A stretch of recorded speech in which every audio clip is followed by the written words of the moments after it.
सुनले बानी सावन में शिव के धाम सुहाला हो, के धाम सुहाला हो। जे भी दर्शन करे ओकर दुखवा दूर हो जाला हो, दुखवा दूर हो जाला। झारखंड में देवघर नगरी, झारखंड में देवघर नगरी बाटे मशहूर। सुन धनिया हो, कांवर लेके दर्शन करे जाइब हम जरूर। सुन धनिया हो, कांवर लेके दर्शन करे जाइब हम जरूर।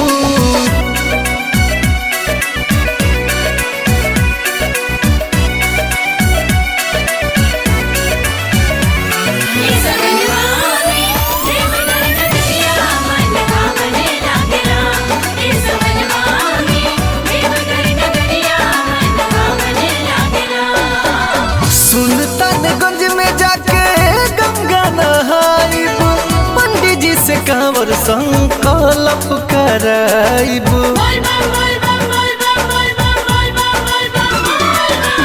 सुल्तानगंज में जाके गंगा नहाइब, पंडित जी से कांवर संकल्प कराइब।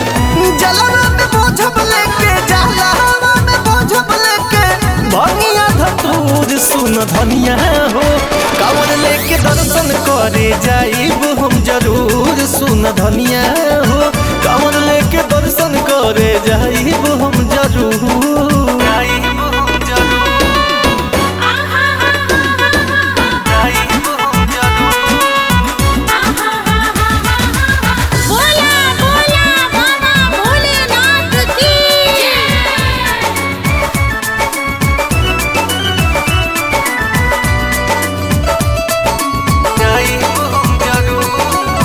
महेश परदेसी जई है विजय चौहान हो, संग रही है अभय पांडे मुन्ना मुस्कान हो।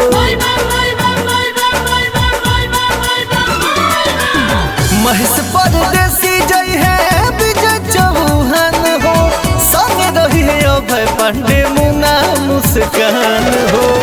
हिम्मत न हरी है मनोज, हिम्मत न हरी है भोलू, होई कितना दूर। सुन धनिया हो, कांवर लेके दर्शन करे जाइब हम जरूर। सुन धनिया हो, कांवर लेके दर्शन करे जाइब हम जरूर। झारखंड में देवघर नगरी, झारखंड में देवघर नगरी बाटे मशहूर। सुन धनिया हो, कांवर लेके दर्शन करे जाइब हम जरूर। सुन धनिया हो, कांवर लेके दर्शन करे जाइब हम जरूर।